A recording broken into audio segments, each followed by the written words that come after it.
એવી જાહેરાત કરી હતી કે આપણા જે 22 જેટલા જહાજ ત્યાં અટવાયેલા છે આ સ્ટેટ ઓફ હોર્મુઝની કારણે, એ 72 કલાકમાં ત્યાંથી પસાર થઈ જશે.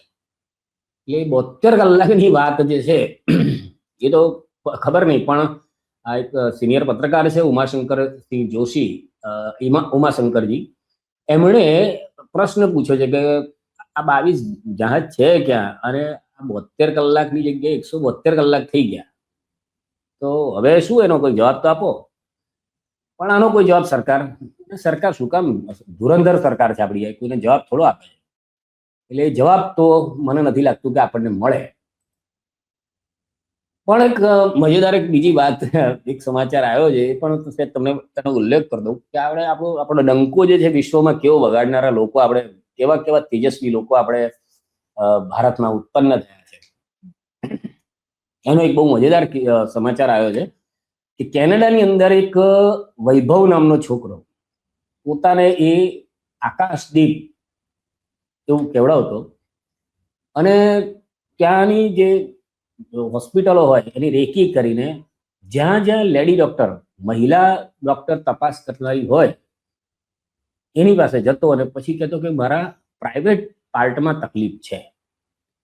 એટલે ડોક્ટર તો પછી કપડાં કઢાવે, કપડાં કાઢીને લેડી ડોક્ટર ચેક કરે એટલે ખબર પડે કે આને કશું છે નહીં, ખાલી આને આવો એક શોખ છે કે મહિલા તબીબને એના ગુપ્તાંગ બતાવવા, અને પછી છેડતી વેડતી કરે અને ભાગી જાય. આવું કરીને બધું ચાલ્યું, એટલે પકડી ગયો. આપણું ગયા ડિસેમ્બરનો 25 ડિસેમ્બરની આખી ઘટના છે. પણ હમણાં એક ઇન્ફ્લુએન્સર છે ત્યાંની કેનેડાની સોશિયલ મીડિયા ઇન્ફ્લુએન્સર રૂબી ભસી, એણે આ હમણાં 15મી માર્ચે વિડીયો પોસ્ટ કર્યો કે ભાઈ આવો એક ખેપાની પકડાયો છે.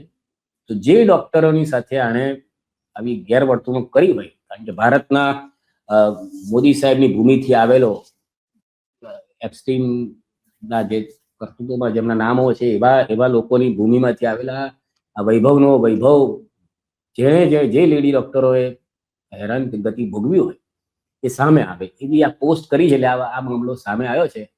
એટલે આ છે આપણા ત્યાંનું આ ન્યૂ નોર્મલ, આ છે નવું ભારત. ઇવન તમને એ પણ કહી દઉં કે લંડનની અંદર 2 ભારતીયો, આમ તો ગુજરાતીઓ જ લાગે છે, 2 પટેલ છોકરાઓ છે, એ જાહેરમાં થૂકવા માટે એમને દંડ પણ થયો. લગભગ બંનેને થઈને 1.7 લાખ રૂપિયાનો દંડ થયો છે. કેમ કે થૂકે, આપણે તો થૂકવા માટે તો તમે ત્યાં થૂકવું એ તો આપણી શાન છે. એટલે સરકાર પણ, જો કે સરકાર તો ઠીક છે, પણ આ રિપોર્ટિંગ કરવું ને આવા સમયમાં બહુ અઘરી તો ઘટના છે જ. એમાં આ યુદ્ધનું રિપોર્ટિંગ કરવું, એમાં જ્યારે તમે ટાર્ગેટેડ હોવ, તો આ એક વિડીયો આવ્યો છે સામે કે જેની અંદર આ પત્રકાર જે છે એ રશિયાનો પત્રકાર છે, સ્ટીવ સ્વીની, એ દક્ષિણ લેબનોનમાં રિપોર્ટિંગ કરી રહ્યા હતા.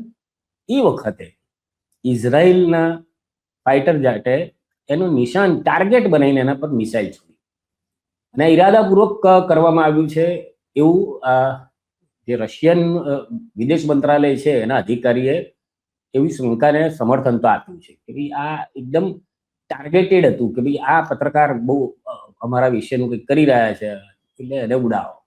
એ રીતનો આ હુમલો એના પર કરવામાં આવ્યો હતો. જુઓ કેવો આ હુમલો થયો એના પર. Further rocket attacks were reported against Nahariya and a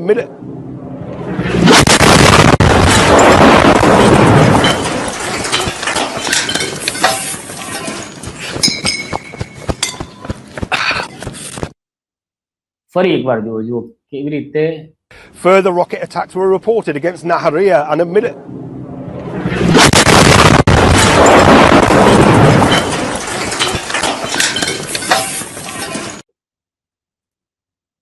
એ અને એમનો જે કેમેરામેન હશે લગભગ 20-30 ફૂટ દૂર હશે, અને કદાચ એની ઓછું હોઈ શકે, પણ ત્યાં આ રીતે મિસાઇલનો હુમલો થયો.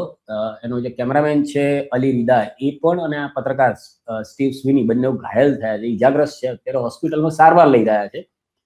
પણ આ રીતનું પત્રકારત્વ તો આ ઇઝરાયલ સરકારને તો ગમતું જ નથી, પેલા ટ્રમ્પ ચચાને પણ ગમતું નથી, અને આપણા મોદી સાહેબને તો ક્યારેય ગમ્યું જ નથી. પત્રકારો જ નથી ગમતા, એમને તો એ જ ગમે જે પોમેરિયન હોય, એમના આલ્સેશિયન હોય, જે કામ કામ કરે, ભાવ કરે, આખો દિવસ પબ્લિકને એમની પોતાની મોદી સાહેબની ધુરંધર છબી પ્રસ્તુત કરવા સિવાય કે ધંધો જ ના હોય. એટલે અત્યારે એ પણ આપણા દેશમાં થઈ રહ્યું છે કે તમે કદાચ જાણતા હો કે ભાઈ સરકારે હવે અશ્વિની વૈષ્ણવ જે છે એમનું ખાતું જેમની પાસે છે, એમણે બધા ટ્વિટર એકાઉન્ટ ને બધું બંધ કરવાનું ચાલુ કર્યું છે કે જે અમને ના ગમતું એવી વાત જ નહીં કરવાની, તમારે કોઈ સવાલ પૂછવાનો અધિકાર જ નથી. એટલે એ પણ ચાલી રહ્યું છે. એટલે તો અમારા છેલ્લા કેટલાય સમયથી જોઈએ છે કે યુટ્યુબ પર જે વિડીયો અમારા સારા ચાલતા હતા એ પણ હવે અટવાઈ ગયા છે કે એની નોટિફિકેશન નથી પહોંચતું, લોકો સુધી એને રીચ ઘટાડી દેવામાં આવી છે. તો જો તમને લાગતું હોય કે ભાઈ આ વિડીયોઝને આગળ પહોંચાડવા જોઈએ, લોકો સુધી વધારે લોકો આ વાતને જાણે, સમજે, પોતાની પ્રતિક્રિયા આપે, સંવાદ કરે, તો આ વિડીયોની લિંકને બીજા સુધી શેર કરજો, આ ચેનલને સબસ્ક્રાઇબ કરજો અને નિયમિત જોતા રહેજો. કારણ કે આ દેશમાં અત્યારે જે આખો એવો એક વર્ગ છે, એક તો સરકાર બધા તંત્રો પર પોતાના કબજામાં લઈને બેઠી છે અને સાથે એક આખો અંધ ભક્તોનો એક મોટો વર્ગ છે જે આવા ધંધા કરતા હોય.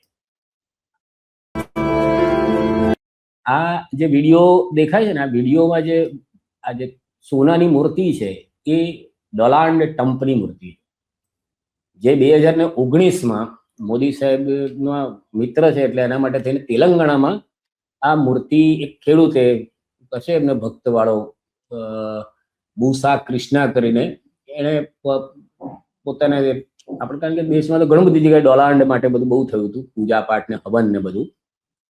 એટલે એના માટે થઈને એ વખતે એમણે આ મૂર્તિની સ્થાપના કરી હતી ને એ મૂર્તિની પાસે એક આદિવાસી એક્ટિવિસ્ટ છે હંસરાજ મીણા, એણે જે પોતાનું એક પરફોર્મન્સ કર્યું હતું કે ભાઈ ડોનાલ્ડની મૂર્તિ જોઈને એ કેવા ડોલી ગયા હતા, એ વિડીયો અત્યારે વાયરલ થઈ રહ્યો છે.